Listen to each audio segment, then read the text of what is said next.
안녕하십니까, 이진우입니다. 단계적 일상 회복, 위드 코로나가 시행되면서 분주해지는 곳들이 많이 있습니다. 특히 항공업계가 해외로 나가는 국제선 운항을 재개하는 데 속도를 내고 있고요. 또 보복 소비가 계속 늘면서 연말 쇼핑 특수까지 겹쳐서 물류업계에도 한창 바쁠 시기인데, 요즘이 비행기 화물은 그동안 활발했는데 선박 컨테이너 쪽은 여전히 좀 어려운 상황인 것도 같습니다. 오늘 센터뷰 시간에는 항공, 화물, 컨테이너 쪽 동향 요즘 어떤지 한번 살펴보겠습니다. 중국 공산당이 역사결의라는 걸 채택했는데, 중국 공산당 100년 역사상 이번이 세 번째 일이라고 하고요. 이게 의미하는 바는 시진핑 주석이 장기 집권을 할 수 있는 길을 마련했다는 해석을 할 수 있는 근거라고 합니다. 오늘 글로벌 리포터 시간에는 이런저런 나라 밖 경제 소식 함께 살펴보겠습니다. 손에 잡히는 경제 플러스 광고 듣고 시작합니다. 다시 하늘길이 슬슬 열리고 사람도 물건도 좀 더 자유롭게 해외로 오갈 수 있게는 됐는데, 이런저런 걱정거리들은 좀 남아있는 것 같습니다. 오늘 유진투자증권의 박민진 애널리스트와 함께 항공, 운송, 해운 업종들 쭉 한번 살펴볼게요. 어서 오십시오. 네, 안녕하세요.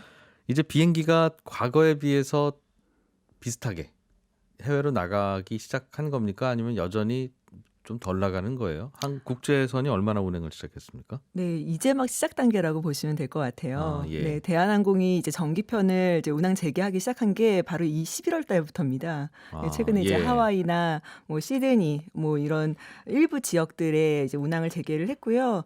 지금 LCC들 같은 경우에도 이제 국제선 운항을 이제 막 준비하면서 재개를 시작을 하려고 하고 있는 그런 초기 단계에 있습니다. 그러면 일주일에 2번 가던 거를 2번 다 하는 거 아니고 하나만 일단 시작하든가 뭐 그런 식으로? 네, 일부 노선들을 이제 막 시작하는 거고. 네네. 한 그게 열흘쯤 됐으니까 아직 분위기는 모를 텐데, 기다렸다는 식으로 꽉꽉 채우는 분위기예요? 아니면 아직 좀 채우기 좀 어렵네, 이런 상황입니까? 일단은 제가 듣기로는 예약률 자체는 나쁘진 않은 것 같아요. 물론 아직은 운항 편수 자체가 너무 이제 적다 보니까 지금 일부 있는 그 수요들이 그 운항 편수에 몰릴 수밖에 없는 상황이잖아요. 네. 그렇죠. 그래서 아직까지는 뭐 이게 굉장히 좋을 것 같다를 뭐 판단하기에는 조금 이른 감은 없지 않아 있지만, 네, 어쨌든 지금 시작 분위기 자체는 나쁘진 않다라고 보고 나쁘진 있습니다. 않다. 미국은 어떻게 들리는 소식 보니까 출발은 하려고 하는데 아직 승무원을 못 구해서, 그분들은 승무원들 다시 집에 계세요 그랬던 모양이죠. 아마 해고를 하든가. 네. 그래서 다시 못 구했다는 것 같은데, 우리나라는 계속 운행을 하고 있었으니까 그 문제는 없나 봐요. 네, 그 문제는 크지는 않을 것 같아요. 일단은 정부의 어떤 고용 유지 보조금 때문에 뭐 유직 휴가를 많이 보내고 있었던 상황이었고, 네, 그래서 아직까지 뭐 인력 쪽에서 뭐 차질이 크지는 않다라고 좀 이야기를 하고 있습니다. 그렇군요. 그동안 그 비행기는 빈 비행기가 가득 남아 있으니까 그걸 화물기로 개조를 해서 좌석을 뜯어내고 거기서 짐을 실어 날랐다는 보도를 들은 적이 있는데, 이거는 그럼 다시 여객기로 개조를 좀 해야 되겠죠? 네. 근데 이제는 그 개조 자체가 아주 심각하게 어려운 건 아닐 거라고 보고 있어요. 일단 좌석을 뜯어낸 정도의 개조로 사실은 지금 투입하고 있는 상황이기 때문에 좌석을 다시 장착을 하면 됩니다. 하면 되는데, 네네. 지금 그 화물로 실어 나르는 것도 인기 아니겠습니까? 지금도. 네. 그럼 항공사들은 이거 다시 의자 붙여서 손님을 실어 나르야 되는 건지, 아니면 그냥 이 짐 실어 나르는 게 차라리 낫네 하는 건지 계산을 좀 할 텐데. 네. 그렇죠?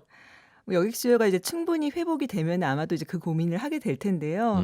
앞서 말씀드린 것처럼 아직까지는 워낙에 여객 수요가 이제 초기 단계에 있다 보니까 뭐 아직 그 걱정을 하고 있는 단계는 아닌 것 같아요. 그러면 지금 여객기는 예전에도 여객기였던 거 그냥 세워놨던 거 운행하는 거예요? 맞습니다. 안 쓰던, 안 출발하던 거를. 네네. 그렇군요. 항공사 입장에서는 좋은 소식이네요. 네, 물론 좋죠. 그리고 굉장히 이제 기다렸던 그런 소식이죠. 해외 여행을 시작하게 됐다는 거가 항공사 입장에서는 그럼 혹시 고민할 게 남아 있습니까? 아니면 박수만 치면 되는 겁니까? 네, 일단은 뭐 박수를 쳐야 되는 일은 이제 당연한 거고요. 근데 지금 일단 매크로 환경을 보면은 뭐 유가가 많이 지금 오르고 있는 상황이잖아요. 지금까지는 사실 여객기가 뜨지 않았기 때문에 유가 걱정을 할 이유가 별로 없었습니다. 네. 예, 근데 이제는 여객기가 뜨기 시작하면은 음. 아무래도 이제는 유류비 부담이 증가할 수 있기 때문에 네. 그거를 충분히 커버할 정도로 여객 수요가 회복을 할 거냐 이 부분을 살짝 고민을 할 수 있게 될 것 같아요. 자칫하면 뜨고 나서도 적자일 수 있으니까 네, 맞습니다. 기름값 비쌀 때는 그렇습니까? 네. 근데 물론 이제 유리 할증료라는 제도가 있어서 네. 예, 유가 상승분의 상당 부분을 이제 커버를 하게 되고 특히나 수요가 굉장히 좋을 때는 그 유리 할증으로 커버할 수 있는 비율이 올라가거든요. 그렇겠죠. 네. 많이 차면 기름값 충분히 달고도 남겠죠. 맞습니다. 근데 이제는 생각보다 만약에 수요가 뜨뜻미지근하다라고 아. 하면은 사실 문제가 될 수 있는 거죠. 그렇다고 기름 반만 채우고 날아갈 수 있는 게 아니니까. 네, 맞습니다. 그게 좀 걱정일 것이다. 앞으로도. 대한항공과 아시아나항공은 통합하기로 했죠. 아시아나항공을 대한항공이 인수하기로 했던 걸로까지만 전해 들었던 기억이 있는데 네. 그 이후로는 어떻게 되고 있어요? 참. 네, 지금 이제 기업 결합 심사가 진행 중에 있고요. 예. 우리나라를 포함해 가지고는 필수 신고 국가가 9개예요. 근데 이제는 지금까지는 3개 국가로부터 승인이 나온 상황입니다. 앞으로도 그러니까 6개 국가에서 너네가 합병해도 좋아라는 이런 이제는 승인을 받아야 된다라는 거죠. 아시아나와 대한항공을 합병하는데 다른 나라 승인을 받아야 돼요? 네, 맞습니다. 왜냐하면 우리가 그 나라들의 이제는 취향을 하고 있잖아요. 예. 예, 그래서 어찌 보면은 항공업은 뭐 개별 이제 국가 단위로 이루어지는 게 아니라 글로벌 단위의 시장이기 때문에 네. 사실은 서로 인정을 해줘야만 이제 합병이 가능합니다. 그럼 주로 두 항공사가 자주 취향하던 곳 거기서 해야 되는 건가요? 그렇죠. 그래서 지금 이제 6개 국가가 남아 있는데 그 중에 예. 하나가 이제 우리나라고요. 예. 아직 국내 공정위가 심사를 이제 못 끝냈습니다. 우리나라도 아직. 네네. 예. 그리고 이제 나머지 뭐 일본, 중국, 베트남 이런 이제는 주변 국가들의 승인을 또 받아야 될 것 같습니다. 특정 국가의 경우에는 한국으로 우리 관광객이 갈 수 있는 방법은 대한항공과 아시아나밖에 없는데 이런 경우에는 그럴 가능성이 있죠. 그런 경우에는 이거 합병하면 우리 좀 불리해지는 거 아닌가 하는 걱정을 한다는 거죠. 네. 안 될 가능성도 있어요. 어떻게 보고 있습니까? 일단은 국내 공정위가 아직 심사를 안 냈잖아요. 예. 네, 그래서 이 난관을 사실은 극복을 해야지만 이제 기업 결합 심사 나머지 해외 쪽에서도 좀 수월하게 돌아갈 것 같은데요. 아무래도 모든 M&A가 그렇듯이 이제는 경쟁 제한이라는 예. 부분을 당연히 우려할 수밖에 없고 예. 그 부분을 지금 원만하게 해결하기 위해서 지금 고심하고 있는 중으로 알고 있습니다. 국내는 어떤 도시든지 모든 도시가 다 가는 게 아니라서 그렇습니까? LCC라는 저가 항공들도 제주도도 가고 뭐 강원도도 가고 하니까 꼭 대한항공 아시아나 말고도 합쳐지더라도 네네. 독점은 아니지 않습니까? 하는 논리가 있을 텐데. 그렇지만 일단은 지금 합병이 이루어지게 되면은 예. 5개 항공사가 하나의 집단으로 묶이게 돼요. 대한항공, 아시아나뿐만 아니라 그 밑에 있는 자회사, LCC들, 진에어, 뭐 에어부산, 에어서울까지 한 회사가 하나의 되니까. 집단으로 묶이는 거죠. 근데 이 5개 항공사의 합산 점유율이 상당히 높은 그런 독과점적인 노선들이 다수 있기는 합니다. 그렇겠네요. 뭐 그럼 남는 게 이스타항공, 나머지는 이제 제주항공, 티웨이 항공 등등 있죠. 그렇겠네요. 거기서도 그래서 안 날 수도 있겠군요. 그 결합 심사가. 일단 공정위. 뭐 연말까지 결론을 낸다라고 이야기를 했는데 네. 저희가 생각했을 때는 불가능해라고 이야기하진 않을 것 같거든요. 네. 그렇지만 이제는 경쟁 어떤 촉진 조건들을 제시할 어떤 조건부 승인일 가능성은 있다라고 좀 보고 있습니다. 좀 줄이라든가. 네, 이제 해외의 M&A 사례들을 보더라도 예. 공항 슬롯이나 운수권 같은 것들을 이제는 경쟁사들한테 좀 배분해라라는 그런 조건들을 이제 부과하는 경우가 합쳐서 있거든요. 다 갖지 말고. 네네. 그럼 말씀하셨던 제주항공 뭐 등등은 반사 수혜를 받을 수도 있겠네요. 네, 맞습니다. 그런 저비용 항공사들도 고생을 많이 했다고 들었습니다. 그동안. 그래서 이스타 항공은 뭐 매각하는 이야기도 있고 이런저런 구조조정도 있고 네. 거기는 어떻게 됐어요? 되고 있어요? 네, 굉장히 내상을 입었죠. 예. 네, 이스타항공 같은 경우에는 사실은 이제 기업 회생 절차가 잘 진행이 될까 예. 좀 약간 이제 불확실성이 있습니다. 뭐 오늘 이제는 회생 계획 인가가 이제 법원을 통해서 결과가 나오는 날인데 이 부분이 뭐 잘 진행이 된다라고 해도 이제 채권 변제나 그리고 이제 국토부로부터 다시 AOC 받는 문제 등등이 남아 있어서 아직 완전 정상화될 때까지는 좀 불확실성이 남아 있는 그런 상황이고요. 이스타를 제외하고 사실은 뭐 퇴출당한 그런 항공사는 없었습니다. 예. 다만 이제는 살아남기 위해서 이제 비행기 대수를 줄이고 예. 규모를 좀 줄이면서 지금 좀 버티고 있는 그런 상황이었죠. 다시 늘려야 회사 돌아가겠죠, 거기는. 비행기 대수는. 비행기 대수요. 네. 여객 수요가 아직은 뭐 지금 가지고 있는 비행기로도 뭐 충분히 감당한 정도이지만 뭐 한 7, 80% 정도 회복한다라고 하면은 예. 다시 비행기를 좀 들일 생각을 하지 않을까라고 좀 보고 있습니다. 그렇군요. 어떻습니까? 여행을 사람들이 많이 갈 것 같으세요? 아니면 이건 참 돼봐야 되는 문제인데 일부에서는 그동안 우리가 얼마나 여행 마려웠는지 아냐. 네. 열리기만 열려봐라. 그런 분들도 있고 그래서 네. 엄청나게 몰릴 걸 하는 분들도 있고 지난 코로나 약 2년 동안 사람들의 생활 패턴이 바뀌어서 이제 뭐 국내 여행으로 그냥 끝내는 경우도 있고 생각보다 안 갈지도 몰라 하는 또 전망도 있더군요. 네. 어떻게 보세요? 어떤 안전에 대한 그런 뭐랄까 리스크를 얼마나 이제는 사람들이 받아들일 것이냐. 예. 사실 이 이슈인데요. 일단 제가 느끼기로는 그럼에도 불구하고 많은 분들이 나가고 싶어 하실 것 같기는 해요. 간다. 네. 예. 그렇지만 일단은 그 여객 수요 어떤 회복 속도에 대해서는 지금 전반적으로는 업계에서는 보수적으로 전망을 하고 있긴 합니다. 그러니까 2019년도 레벨을 완전히 회복하는 시점을 2023년 정도로 사실 업계에서는 전망을 하고 있어요. 내년에 하늘길 다 열려도 코로나 이전만큼은 안 가실 거다. 네. 그렇지만 사실 저희가 체감하기에는 조금 다를 수도 있어요. 그러게 2년치 밀린 여행 다 가면 더 많아질 것도 같은데요. 맞습니다. 그래서 저희는 내년도 이제는 하반기 정도가 되면은 2019년도에 한 80% 정도는 회복을 하고 2023년도에는 오히려 이제 펜트업 수요까지 이연 수요까지 감안을 해서 오히려 뭐 105%, 110% 정도를 이제는 달성하지 않을까 하고 전망을 하고 있습니다. 내년에는요? 내년도에는 이제는 점진적으로 회복이 돼서 하반기 정도에 한 80% 정도 회복하는 걸로 보고 있어요. 내년에는 해외여행길이 열렸는데도 안 갈 것이다? 걱정하셔서? 일단 네. 아직은 아이들이 지금 예. 백신 접종을 못했잖아요. 그러니까 아이가 있는 가정 같은 경우에는 해외여행이 아직은 좀 고민스러울 수 있고요. 그리고 또 한 가지는 이제는 여행을 가고 싶다고 하더라도 네. 공급이 열리는 속도가 굉장히 완만할 수 있다라고 봅니다. 초기에는. 네네. 네. 아무래도 이제 방역 당국에서 무제한으로 다 풀어주기는 쉽지 그건 않을 거기 아니니까. 때문에 그래서 조금 완만한 속도로 이제 열리지 않을까라고 좀 보고 있죠. 그렇군요. 이게 관심 있는 이유가 항공회사들도 관심이 있지만 그동안 해외여행을 못 가는 바람에 본의 아니게 생긴 여윳돈 그것 때문에 그걸 이런저런 소비로 보내서 그 네. 업종이 혜택을 많이 입었다고 하더군요. 네네.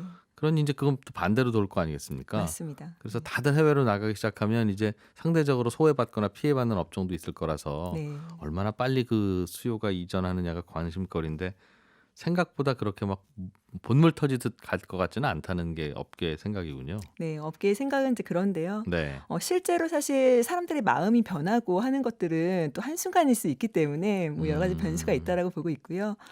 지금 미국 같은 경우에는 말씀하신 것처럼 예. 이제는 소비 패턴을 봤을 때 서비스 소비는 계속 올라오고 내구재 소비는 4월 이후부터 약간 둔화하고 있는 양상을 보여주고 있긴 해요. 예. 말씀하신 것처럼 이제는 많이들 돌아다니기 시작하니까 네. 지금까지 어떻게 보면 가처분 소득을 음. 내구재 이제는 소비에 사용을 하다가 네. 그걸 좀 덜하기 시작했다라는 그런 어떤 조짐들도 예, 보이죠. 국내에서도 뭐 충분히 가능한 이야기라고는 보고 있습니다. 시작해봐야 알겠다. 네네. 컨테이너는 요즘 어떻습니까? 운임은 계속 오르고 있어요? 아니요, 일단 스팟 운임은 최근에 조금 조정을 보이고 있습니다. 고점 대비 얼마나 내려왔습니까? 아직은 굉장히 미미해서 뭐 10% 미만인데요. 네. 어, 그게 여전히 물동량이 많기 때문에 그렇습니다. 예. 그리고 이제는 항만의 어떤 채선 현상들도 아직까지 풀릴 기미가 보이지는 않고 있거든요. 뭐 블랙 프라이데이나 크리스마스 이런 이제는 최대 성수기를 앞두고 있는 상황이기 때문에 사실 당장 이제 그게 풀리기는 쉽진 않다라고 보고 있어요. 전 세계 모든 항구가 다 그래요? 뭐 대부분이 그런데 특히나 지금 미주의 어떤 서부 항만 이쪽이 지금 혼잡이 굉장히 극심한 상황이고요. 근데 그럼에도 불구하고 왜 스팟 운임이 떨어지고 있느냐에 예, 대해서 조금 예. 이제 의견이 분분한데 어느 정도 운임의 이제 고점을 이제 천장을 우리가 좀 보고 있을 가능성을 시장에서는 좀 생각을 하는 것 같습니다. 그러니까 지금 상황에서는 뭐 물동량이 많고 이제는 채선 현상이 심각한 거는 맞지만 여기서 운임을 더 올린다고 추가적으로 물동량이 더 늘지는 않는다라는 생각들을 좀 많이 하고 있는 것 같아요. 업계에서는. 그러니까 그만큼 이 수출업자 입장에서는 네. 지금 이거보다 운임이 더 올라가면 차라리 수출 안 해버리고 만다. 말지. 네네. 이 정도 생각을 할 정도로 운임이 많이 높아져 있었던 상황이 아니었나 좀 보고 있습니다. 미국 서부면 이제 태평양과 마주하는 우리가 미국으로 물건 보내면 딱 거기서 받는 거기인데 네네. 거기만 유독 그렇게 정체가 많은 건 그쪽으로 가는 물동량이 많아서 그래요? 아니면 그 항구가 유독 잘 운영이 잘 안 되고 있어서 그렇습니까? 네, 두 가지 다 두 가지 맞습니다. 다 그래요? 네, 실제로 이제는 거의 뭐 대부분의 재화들이 미국으로 들어가는 게 가장 많죠. 대표적인 소비 지역이니까요. 그리고 또 한 가지는 아시아 항만들은 굉장히 열심히 일합니다. 네, 하루에 24시간, 일주일에 7일 이렇게 이제는 운영을 하는 데가 많은데 네. 미주 서부 항만은 그렇지는 않았거든요. 네, 그러니까 주말에는 쉬고 하루에도 이제 일정 시간만 운영을 하고 이러다 보니까 사실은 채선이 굉장히 좀 심각해졌던 상황이었죠. 손님들 기다리는데 네네. 물론 하루에 12시간 일하세요는 아니지만 뭐 3교대, 4교대를 해서 돌리면 항구는 24시간 돌아갈 수도 있을 텐데. 네, 근데 이제 그렇지 않았다라는 게 이제 문제였고 최근에 이제 바이든 대통령이 네. 이 물류 공급망 차질 이슈를 좀 풀어내야 되지 않겠느냐라고 해서 바로 그 서부 항만들하고 협상을 잘 해서 네. 지금부터는 이제는 24시간 주 7일 한번 돌리는 돌려보자 하고 있는 상황입니다. 하지만 이제 그 효과가 지금 당장 나타나고 있는 것 같지는 않아요. 항구에서 짐 내리는 건 사람이 하는 게 아니라 주로 기계가 하죠. 자동화가 많이 되어 있는데요. 예. 미주 서부 항만 같은 경우에는 굉장히 오래전부터 운영을 하다 보니까 조금 노후화되어 있거든요. 대부분 그래서 사람이 많이 해요. 네, 여전히 사람의 손이 좀 많이 들어간다고 합니다. 코로나 이전보다 사람이 부족해서 저쪽에다 내려도 되는데 저기에 데이비드 맞아 코로나 때문에 집에 갔지 그 상황이에요 여전히. 네, 이제 그런 부분들도 있고요. 예. 그리고 특히나 이제는 항만에 내려놓은 그 컨테이너 박스를 내륙으로 운송하는 트럭 운전사들이 있어야 되잖아요. 네. 근데 이 트러킹의 인력들이 지금 굉장히 많이 부족한 상황이라서 기본적으로 이 항만에서 컨테이너가 안 빠지니까 또 이제 내리지 못하고 기다려야 되는 상황이 이어지고 있는 내리는 거죠. 건 되는데 내릴 준비도 다 되어 있는데 트럭이 없다. 네네. 트럭이 없는 건 이제 코로나 때문에 트럭 운전 그만한 분들이 많아져서 그런 거죠. 그런 부분이 이제 가장 크고요. 사실 근데 기본적으로는 이 트럭 운전사들이 굉장히 노령화되고 있었어요. 그러니까 젊은 사람들은 사실은 안 하려고 했던 상황이었고 예. 기존에 하시던 분들은 이제 노령화가 되다 슬슬 일 보니까 놓는. 네, 인력이 조금 부족하고 있었죠. 그러다가 코로나 계기로 그냥 확 놓아버린 거예요. 네, 맞습니다. 젊은 분들은 다시 충원은 안 되고. 네네. 이거 그럼 한참 걸리겠는데요? 그런 젊은 분들이 다시 트럭 운전을 해보겠다고 마음 먹어야 되는 거던가. 네. 그 노령화된 트럭 운전사들이 나라를 위해서 다시 돌아갈래 해야 되는데 지금까지 안 움직이던 분들이 갑자기 될 리가 있겠습니까? 네, 맞습니다. 그래서 기본적으로 이 문제가 풀리려면은 그런 것보다는 물동량이 키를 가지고 있다라고 보고 있어요.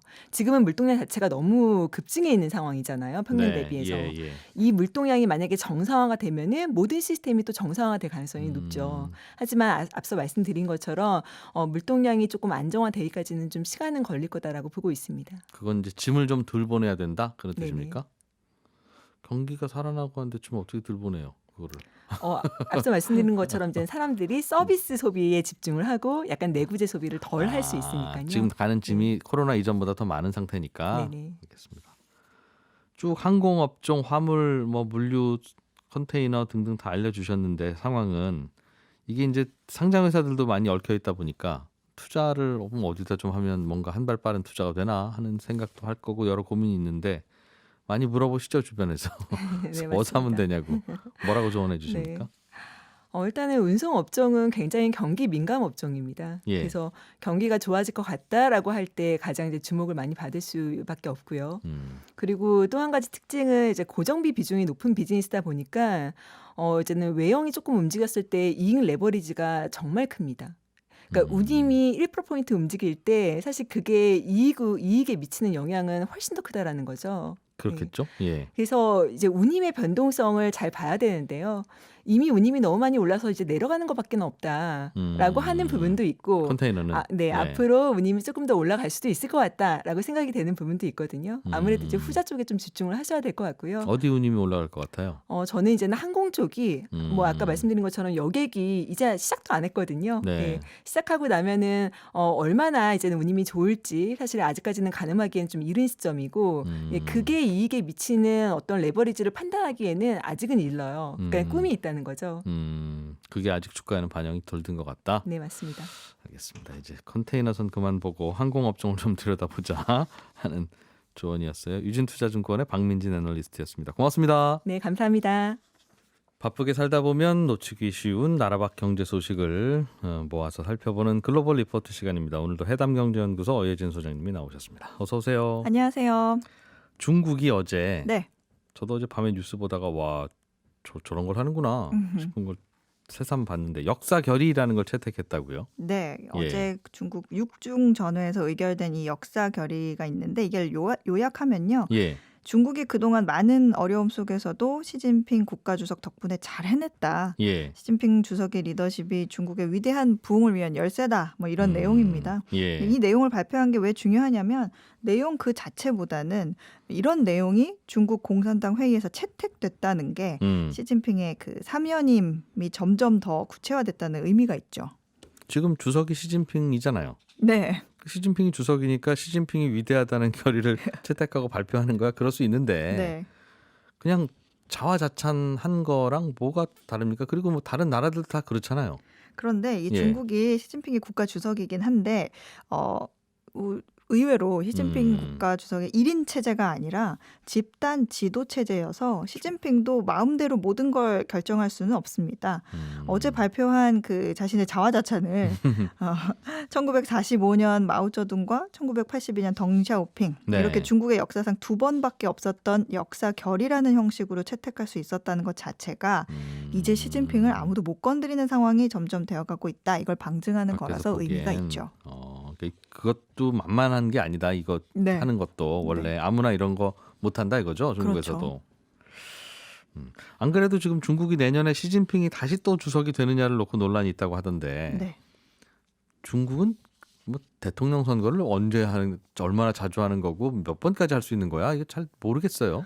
네, 그래서 좀 찾아봤는데 예. 우리나라는 뭐 지금까지 뭐 이승만 대통령부터 문재인 대통령까지 11명이 있는데 중국은 지금까지 5명의 국가 주석이 있었습니다. 비슷한 시기에 출발했는데 네, 시진핑은 5번째고 예. 뭐 이 그 중국 총석이 국가 주석이 5년 연임제예요. 5년. 네. 예. 근데 이 첫 번째 마오쩌둥은 그 문화 대혁명이라는 참사를 저질렀는데도 주변에서 견제할 사람이 없었을 만큼 굉장히 오래 40년 정도 독주를 했었죠. 예. 그래서 두 번째 덩샤오핑이 아주 막강한 권력자였지만 독재를 막아보자고 예. 집단 지도 체제를 선택합니다.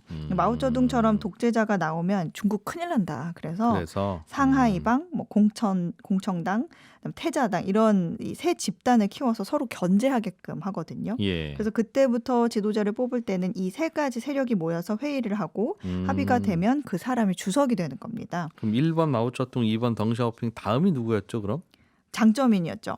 장쩌민은 3번 장쩌민은 상하이방. 상하이방에서 그다음에, 나왔고. 네, 4번 후진타오는 공청단 출신입니다. 네. 그런데 이제 그 다음을 누가 할 거냐를 두고 이제 상하이방과 공청단이 싸우다가 예. 합의가 안 되는 거예요. 그러면 이제 차라리 너도 아니고 나도 아닌 그 제3의 태자당 출신인 시진핑이 어떠냐. 그래서 시진핑이 5번째 주석이 됩니다. 그런데 이분이 엄청 세졌다는 거군요. 그렇죠. 근데 참고로요. 시진핑의 아버지가 그 덩샤오핑 시절에 그 최고위 인사였던 시중신이라는 사람이거든요. 아주 유명한 분이었다고 하더군요. 네, 근데 시진핑이 소속됐던 이 태자당이 이런 최고위 간부들의 그 자녀들, 뭐 손주들로만 구성이 된 그 정치계 금수저당이에요. 그렇죠. 예. 그러니까 뭔가 흑수저 출신이 모여 있는 젊은이들끼리 모여서 이렇게 올라온 당 쪽도 있고, 그게 공청단이 그렇다고 하던군요. 네. 이렇게 말씀하신 대로 금수저들이 모여 있는 곳도 있고, 네. 금수저들이 모여 있는 쪽에서 나온 분이긴 한데 이분이 예전에는 힘이 참 없어서. 네, 예전에 그 시중신이라는 사람이 아버지 숙청을 당해가지고 네. 어린 시절은 또 막상 어렵게 지냈다고 알려져 있죠. 그래서 주석이 될 때만 해도 상하이방이나 공청단이 그래 저 친구가 주석이면 우리가 입김을 좀 많이 할 수 있겠구나. 네. 참 만만하네. 그렇게 생각했던 네. 그런 사람이었다고. 네, 그랬는데 가슴 속에 이 독재의 야심을 품고 있던. 그러다가 이제 네. 3년임을 이제 3년이면 그럼 가능한 겁니까? 이 연임이 법이었다면서요? 네, 그런데 시진핑이 2018년에 이 헌법을 바꿔서 연임제라는 항목을 폐지했습니다. 사면임, 그 이상을 할 수 있는 무기한 통치의 길을 만들었다는 이 외신 표현이 있을 정도로 예. 하나하나 단계를 밟아가는 중인데 어제 역사 결의도 그 단계 중에 하나입니다. 예. 중국은 그 지도자를 뽑는 방식이 우리나라처럼 국민들을 직접 선거를 통해서 뽑는 게 아니라 예. 공산당 토너먼트라고 생각하시면 되는데요. 가장 작은 자치 단위만 직접 선거를 하고요. 근데 이마저도 후보가 누군지 잘 몰라요. 막상 선거 당일에 투표소에 가야 그래서 얼굴 보고 급하게 뽑는 경우가 허다하다고 합니다. 그러면 일단은 직선제를 하는 건 아니고 네. 대통령 주석 선거인단을 먼저 뽑고 마을에서. 네, 그렇죠. 예. 그래서 나머지는 그분들이 가서 알아서 뽑는. 그렇죠. 나머지는 간접 선거인 거죠. 네. 그러니까 기업처럼 그 임원 회의에서 대표이사 뽑듯이 네. 회의 통해서 차기 지도자 뽑는 건데 차기야 대표이사를 사원들이 뽑지는 않죠. 우리 기업들도. 그렇죠. 재밌는 건 가장 우두머리인 총서기가요. 예. 후임 지명권이 있어서 예를 들어서 내가 너를 내 후임으로 뽑을 테니까 예. 너 다음 총서기는 누구누구로 세워라 하는 조건을 달 수가 있어요. 그러니까 장점인 다음이었던 후진타오는 덩샤오핑이 지정한 인물이에요. 그러니까 1번이 3번 지도자를 뽑을 수 있게 1번, 지정할 2번, 수 있어요. 2번을 뽑을 수는 없는데 네. 3번은 뽑고 그만둘 수 있다. 네. 그럼 2번은 4번 뽑고 그만두고? 그렇죠. 와, 그거 재밌네요. 그래서 시진핑은 장점인이 지정한 후계자예요. 예. 이거를 격대 지정이라고 하거든요. 그러니까 임기 10년 전에 차기 후계자를 선임하는 규범인데 예. 시진핑은 후진타오가 찍은 인물이 또 있어요. 예. 6번 인물이 있어요. 후추나라는 인물이 있는데 자기 다음 후계자를 올리기는커녕 최고 지도부에도 지금 올리지 않았죠. 그러니까 이대로라면 내년 10월에서 11월에 열릴 20차 당대회에서 시주석이 사면임 결정되는 수순으로 가는 거는 뭐. 그러니까 시진핑이 5번 타자니까 6번 타자는 이미 4번 타자가 지정해줬을 텐데 네. 그걸 무시하고 있다 지금 시진핑이. 네. 그런데도 저 어떡하지 하면서 못 건드리고 있는 거군요. 그렇죠. 굉장히 수년간 공을 들인 작업이었습니다. 그런 구조다. 네. 알겠습니다. 미국 물가 얘기도 좀 해봐야 될 것 같아요. 네. 우리나라 물가도 오르지만 미국의 물가가 계속 오르고 있는데 지난달에 소비자 물가가 이번 달에 발표됐는데 30년 만에 이렇게 물가가 많이 오른 적은 미국의 역사상 최근에는 없다. 네. 얼마나 많이 올랐습니까? 이게 지난달 미국 물가가 1년 전보다 6.2%가 올랐습니다. 이게 1990년 이후 최대 증가폭인데 물가 상승을 이끈 몇 가지 품목들이 있었어요. 신차와 중고차가 이 반도체 부족과 경제 재개로 인한 소비자들의 그 수요 압박으로 가격이 다시 뛰었어요. 신차 가격은 9.8%가 급등했는데 이게 1975년 이후에 가장 큰 폭의 상승입니다. 1년 사이에 똑같은 차가 10% 올랐군요. 중고차 가격은 더해요. 1년 전보다 26%가 올랐어요. 똑같은 차가? 네. 와. 또 식료품 가격과 외식비, 그러니까 음식점 가격도 모두 5% 이상 올라서 10년 만에 최고치로 상승을 했고요. 가구와 의료 부분, 헬스케어도 올랐습니다. 근데 주목할 만한 거는 물가 상승분의 0.4%포인트가 에너지 가격 상승 부분에서 발생했다는 건데요. 네. 그 석유와 천연가스 가격이 올랐잖아요. 네. 이번에 물가 상승에 기여한 정도가 훨씬 커졌습니다. 기름값이 오르긴 올랐죠. 요즘 우리 주유소 다녀봐도 좀 오르긴 했더군요. 그렇죠. 10월 휘발유 가격이 1년 전보다 50% 가까이 뛰었거든요. 50%요? 네. 그렇게는 안 뛰었는데. 1년 전보다. 미국은 별도로 유류세를 많이 안 걷으니까 우리야 세금이 절반이니까 기름값은 좀 올라도 생각보다는 체감이 덜 되는데. 그 외신 인터뷰들 보면 그 시민들이 내일 30센트 더 올라 있고 하루마다 그런 식으로 올라 있다. 이렇게 얘기를 하고 있어요. 네. 우리나라는 뭐 기름값이 500원 하다가 750원 되더라도 실제로 500원일 때도 기름값은 세금이 한 700원 붙으니까 1200원. 750원이 되더라도 한 1450원 이러니까 큰 차이는 없는데 미국은 그렇겠군요. 알겠습니다. 다른 건 뭐가 또 많이 올랐습니까? 다른 거는 일단은 지역별로 봤을 때요. 지역별로 봤을 때 좀 특이한 점이 있어서 요걸 먼저 말씀드릴게요. 그 미국 내에서도 물가가 특히 많이 오른 지역이요. 중서부와 남부 지역에서 좀 많이 올랐거든요. 예. 아이오와 캔자스, 뭐 미네소타 등 이 아우르는 7개 지역에서만 소비자 물가가 지난달에 7% 넘게 올랐어요. 그런데 여기가 왜 다른 지역보다 더 높게 나왔냐 하면 예. 그 주거비 영향이 좀 컸어요. 집값, 월세. 네, 그리고 뭐 생활비 같은 여러 가지. 네. 기름값 오르는 건 알겠어요. 국제유가가 올랐으니까 그렇고. 네. 자동차 뭐 값 오르는 거야 뭐 부족하다 그러니까 반도체 때문에. 다른 것들은 왜 오릅니까? 물가가. 이게요. 전반적으로 공급망에 문제가 생겼기 때문인데요. 외신들이 꽉 막힌 공급난에다가 강한 소비 수요가 이렇게 합쳐지면서 물가 상승을 이끌었다고 보고 있어요. 예. 그러니까 조금 다르게 얘기하면 정부의 경기 부양을 막 했었잖아요. 그리고 고용 환경 개선이 되니까 수요가 비정상적으로 높아진 거라고 해석할 수 있거든요. 주머니에 돈이 좀 많다 요즘 미국인들이. 네. 그런데 지금 미국 시장조사 업체가 자료를 낸 게 있는데 마트 진열대가 예. 평상시보다 4에서 11% 정도 더 비어 있다 그래요. 저 LA 항구에서 지금 묶여 있다고 그러잖아요. 트럭 운전사 업. 네, 좀 전에 맞아요. 들었어요. 오시기 전에. 네. 그러니까 공급이 수월하지 못해서 식품과 생활용품에 또 문제가 생긴 거죠. 아. 그래서 한편에서는 뭐 이런 해석도 가능합니다. 인플레이션이 이렇게 강하게 일어나는 이유는 경제가 꽤 괜찮은 상태라는 걸로도 해석할 수 있다. 특히 이제 금융시장은 가계가 2조 달러 이상의 저축을 보유하고 있다고 보고 있거든요. 네. 사람들이 이 돈을 쓰면서 수요가 강해질 수밖에 없고 이렇게 올라간 물가에도 소비를 지속하면서 그 가격을 다 흡수하고 있다는 있다? 얘기예요. 그러니까 얼마 전에 외신에서 나온 게 있는데 뭐 네. 미국의 생활용품 회사 같은 경우에는 앞으로도 물건 가격을 더 오를 거다. 더 올려도 소비자들이 구매할 살 거다 이거죠. 의향이 있는 것으로 우리는 보고 있다. 이런 기사도 있었습니다. 아마 1+1, 뭐 2+1 이런 거 없었어. 이제 없어졌을 거예요. 아마 물건이 아무래도 없으니까. 그럼요. 없는데도 막 사가시니까 네. 굳이 그렇게 안 팔겠죠. 전반적으로 부담은 올라가는 거고. 원래 코로나 끝나고 나서는 잠깐 이렇게 소비가 확장되면서 오르긴 오를 텐데 네. 이게 당분간 잠깐 이러는 거다. 일시적 인플레이션이라고 그렇게 얘기했잖아요. 연준이. 그렇게 얘기를 했죠. 언제까지 일시적이라는 거냐 그러면 네. 당신의 일시적은 도대체 얼마나 긴 일시적이냐 네. 그런 질문을 하는 것 같아요. 시장에서는. 맞습니다. 근데 이런 고민이 많은데 이번 통계를 통해서 확실히 좀 알 수 있는 건 가격 상승이 좀 지속되고 있다, 확대되고 있다는 점이거든요. 예. 그 앞서 언급했던 가격 상승의 그 원동력이 되는 요소들이 지금 꺾이는 추세가 아니기 때문에 외신에서 지금 언급되는 많은 경제학자들도 계속해서 이 정도 수치에 가까운 물가 통계들은 앞으로 6개월 이상 계속 보게 될 거다. 예. 더 지속될 거다라는 의견이 우세합니다. 근데 여기다가 만약에 최근 물가 상승에 기여하지 않았던 뭐 임대료 같은 뭐 경제 부문들 다른 품목들이 내년에 갑자기 상승을 보인다면 인플레이션이 더 오래 유지될 수가 있겠죠.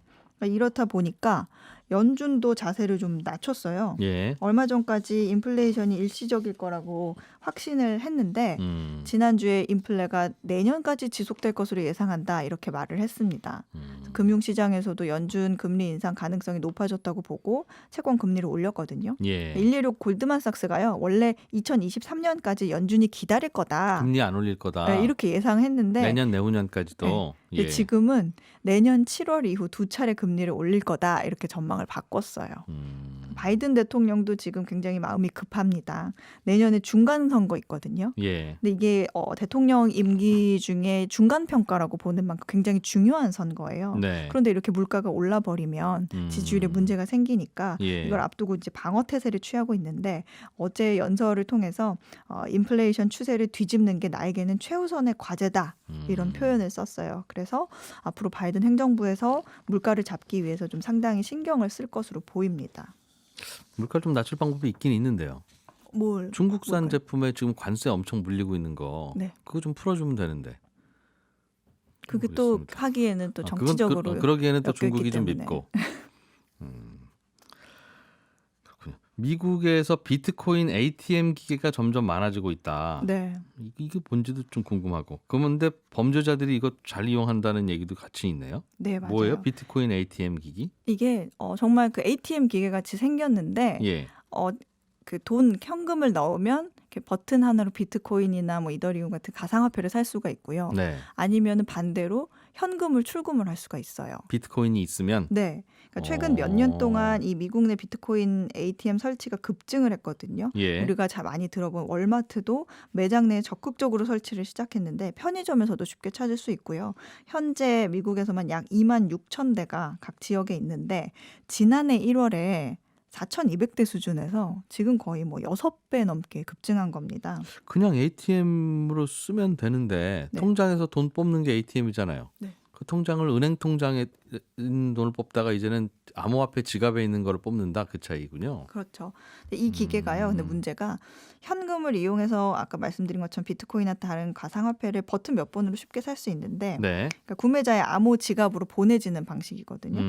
근데 이제 익명을 너무 철저히 지켜주는 바람에 네. 신분증이나 뭐 주민번호 같은 뭐 소셜 시큐리티 넘버겠죠. 이런 거를 정보를 요구하지 않는 게 문제인 거예요. 네. 그렇다 보니까 뭐 대부분 뭐 이런 업무를 처리할 때 휴대전화 번호만 있으면 된다 그래요. 아. 네.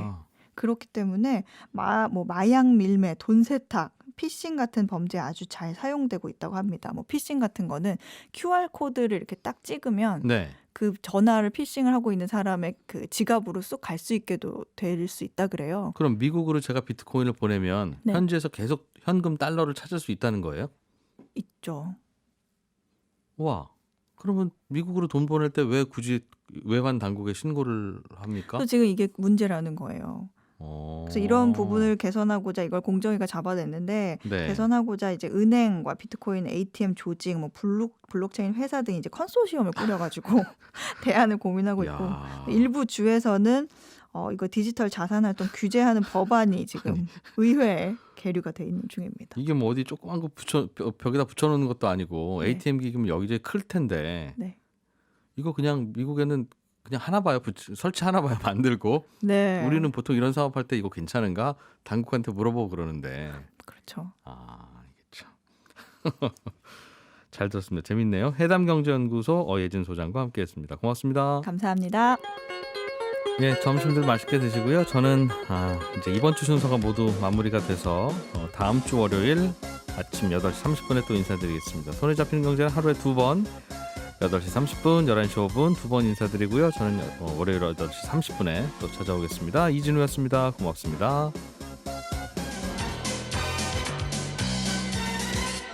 더 깊고 더 재미있는 경제 이야기. 이진우의 손에 잡히는 경제 플러스.